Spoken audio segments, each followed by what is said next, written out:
The part that confuses you isn't that she pulled away, it's that she felt so close before she disappeared. You keep replaying the memories in your head, the chemistry, the tension, the way she looked at you, the way she touched you, the way she made you feel like you were the only man in the room, and now she's distant, cold, hard to read. Maybe she's gone completely, and you're sitting there wondering how someone who felt so connected can suddenly act like a stranger. Here's what most men never understand. The intensity was real, but the meaning you attached to that intensity may not have been. And before this video ends, you're going to understand why some of the strongest attraction you'll ever feel can also become some of the most confusing pain you'll ever experience. You're also going to discover why chasing after that feeling usually destroys a man faster than losing the woman herself. Because the real danger isn't her. The real danger is what happens when a man becomes addicted to the emotional roller coaster she creates inside him. That is where men lose themselves. And that is where we're starting. A lot of men believe emotional closeness and physical intensity are the same thing. They're not even close. A woman can feel incredibly passionate, incredibly affectionate, incredibly connected, and still struggle with true emotional vulnerability. That's where many men get trapped. They experience intense chemistry and assume they're experiencing deep security. They experience strong attraction and assume they're building strong attachment. Then one day everything changes, the texts slow down, the energy changes. The warmth disappears, and suddenly the man feels like he's been dropped into freezing water. Now he's confused, now he's chasing answers, now he's trying to get back to the version of her he remembers. But here's the hard truth. Many men are not chasing the woman.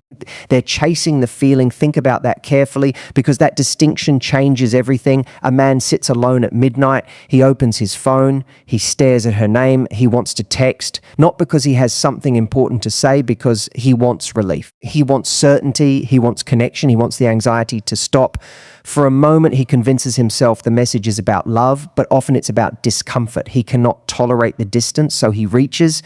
And every time he reaches, he teaches himself that his emotional stability depends on her response. That's a dangerous position for any man, not because she'll reject him, because he's surrendering control of his emotional state. The strongest men feel pain. They feel loss. They feel disappointment, but they refuse to hand over responsibility for their emotional well-being. That distinction separates strength from dependency, and dependency often disguises itself as love. One of the reasons avoidant dynamics feel so intense is because uncertainty amplifies emotional attachment. When something is always available, you appreciate it differently. When something feels unpredictable, your mind becomes obsessed. You think about it more, analyze it more, crave it more. A man receives consistent affection. He enjoys it. A man receives affection one day and distance the next. Now he's confused. Now he's invested. Now he's searching for explanations. Now he's trying to solve a puzzle. And human beings become attached to puzzles they can't solve. That's why so many men remain emotionally trapped long after the relationship ends. They're not processing reality. They're trying to complete an unfinished emotional equation. But life doesn't always provide closure. Sometimes closure is accepting that someone showed you exactly where they were emotionally capable of meeting you, nothing more, nothing less. And when you accept that, something powerful happens. You stop chasing explanations. You start rebuilding yourself. You stop asking why she changed. You start asking why you abandoned your standards trying to keep her. That question is far more valuable because it leads somewhere useful. The first question keeps you stuck in the past. The second question helps build your future. Watch what happens after many breakups. The man checks her stories every day. He tells himself he's just curious, but every time he checks, he feels worse. He sees a photo, his mood drops. He sees she's smiling. His mind starts creating stories. He imagines she's happier without him. He imagines she's already moved on. And none of those assumptions help him become stronger. They only make him more emotionally dependent. A man's peace should never depend on information he wasn't supposed to have. Sometimes the strongest thing you can do is stop looking, not because you're angry, not because you're playing games, because you're protecting your focus. Focus is valuable. Attention is valuable. Your emotional energy is valuable. Stop giving it away for free. The moment a breakup happens, most men make one massive mistake. They believe action creates solutions. So they text, call, explain, negotiate, persuade, over-apologize. And every attempt comes from the same place. Fear of losing her, fear of being forgotten, fear of being replaced, fear of uncertainty, but fear creates weak decisions. Calm creates strong decisions. That's why emotional control is one of the most most attractive and powerful traits a man can develop, not because it gets women back, because it keeps him from losing himself, and that matters far more. The man who remains calm after loss learns something valuable. He learns he can survive discomfort. He learns he can survive rejection. He learns he can survive uncertainty. And every lesson like that builds confidence, real confidence, not confidence based on attention, confidence based on capability. The kind nobody can take away. That's the confidence you should be chasing, not validation, not reassurance, not another chance, capability, because capability creates freedom. Halfway through this video, I want you to do something simple. Give yourself 7 days.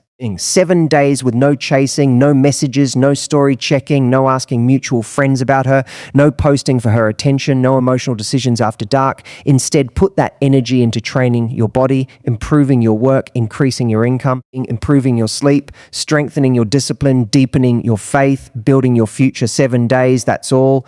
And watch what happens. The obsession starts weakening, the emotional fog starts lifting, the dependency starts losing power. Because you're redirecting attention back where it belongs, toward your own life. That's the real turning point. Not when she texts, not when she comes back, when you become focused on your own direction again. That's when recovery truly begins.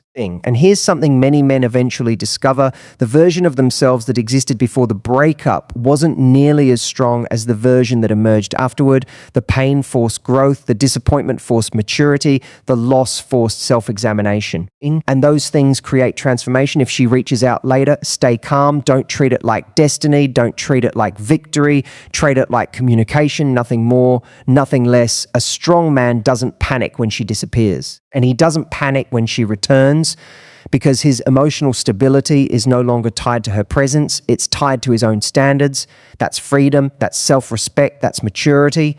And that's why the deepest lesson isn't about understanding avoidance. It's about understanding yourself, because the goal was never getting someone else back. The goal was getting yourself back. And in the next video, we're going to talk about the subtle habit that keeps men emotionally attached to an ex for years without realizing it. And once you see it, you'll never look at heartbreak the same way again.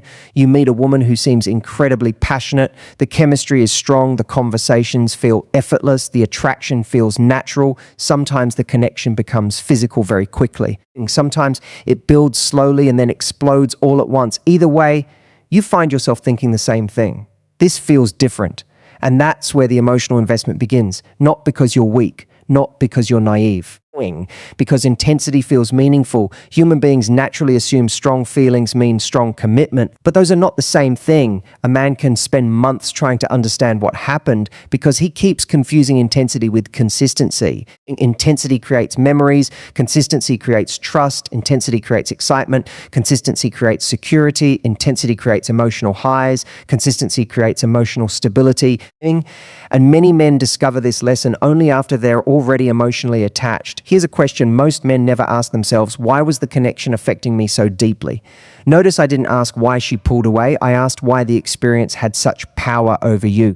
Because that's where your growth lives. If a woman's behavior can completely destroy your focus, your confidence, your routine, your discipline, your peace, then the relationship is revealing something important, not about her, about you. It's showing you where your emotional foundation still needs work. That realization changes everything, because now you're no longer a victim of circumstances. Now you're a man developing strength. A lot of men spend months analyzing her behavior. Very few spend months analyzing their own reactions, and that's why they stay stuck. They become detectives in someone else's life instead of leaders in their own. Think about the guy who wakes up every morning and checks her profile before he even gets out of bed. What is he really doing? He's not gathering information, he's feeding dependency. Every check tells his brain that her life is more important than his mission. Every check tells his brain that her choices deserve more attention than his own goals. And eventually that becomes a habit. Then the habit becomes an identity. Now he's the guy who can't move on, not because she won't let him, because he won't let himself. That's why emotional discipline matters. People think discipline is only about the gym. It's not. Discipline is refusing to look when you know looking hurts you. Discipline is refusing to text when you know texting comes from desperation.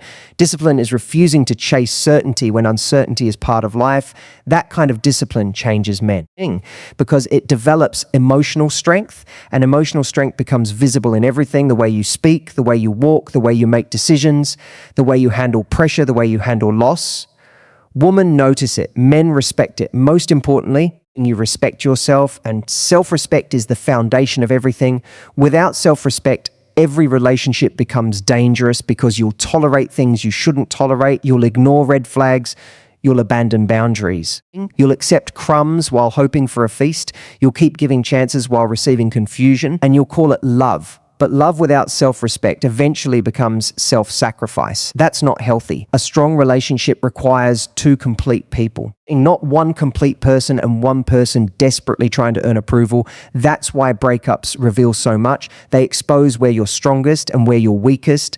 Some men discover they're emotionally resilient. Others discover they've built their entire identity around one person. That discovery hurts, but it's valuable because awareness creates change. Imagine a man who spent 6 months waiting for her messages. His mood rose and fell based on her responses.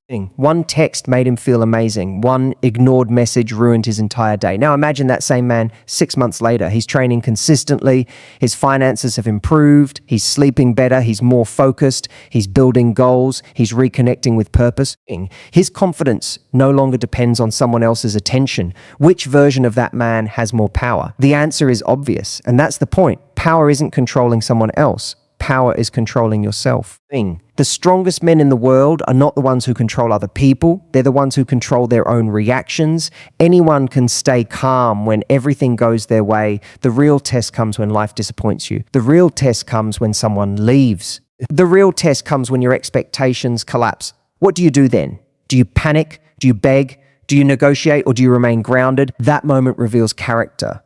And character matters more than chemistry. Most men don't believe that until they've experienced enough pain to understand it. Character outlasts attraction, character outlasts emotions, character outlasts circumstances. That's why building yourself is never wasted effort, even if she never comes back. Especially if she never comes back, because the purpose of growth is not to become attractive to someone else. The purpose of growth is to become stronger for yourself. That's a different mindset entirely.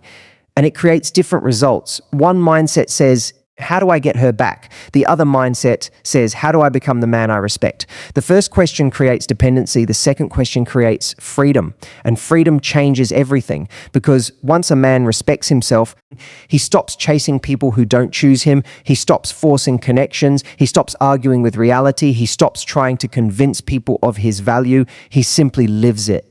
And that's attractive, not because it's a strategy, because it's authentic. People can feel authenticity, they can feel confidence, they can feel calmness, and they can feel desperation. That's why emotional control is so powerful. It's impossible to fake for long. Eventually, your actions reveal the truth. A calm man doesn't need to announce his confidence. A disciplined man doesn't need to announce his standards. A focused man doesn't need to announce his purpose. People see it, they feel it, they experience it. And that's why your recovery matters. Not because you're trying to impress anyone, because you're rebuilding the most important relationship you'll ever have, the relationship with yourself. When that relationship becomes strong, everything else improves. Your dating life improves, your confidence improves. Your decision-making improves, your standards improve, your future improves, and suddenly you're no longer terrified of losing people because you've learned something important. You can survive loss, you can survive disappointment, you can survive uncertainty, you can survive change. That knowledge creates a level of confidence that nobody can give you and nobody can take away. And once you experience that kind of confidence, you stop looking for rescue. You stop looking for validation. You stop looking for someone else to complete you because you're already complete. Now relationships become a choice, not a necessity, a bonus, not a lifeline. And that shift is where true emotional maturity begins. That's when you stop being controlled by attraction and start being guided by standards. That's when you stop chasing chemistry and start valuing character. That's when you stop fearing rejection and start respecting yourself. And when that happens, heartbreak stops being the end of your story. It becomes the beginning of a stronger chapter.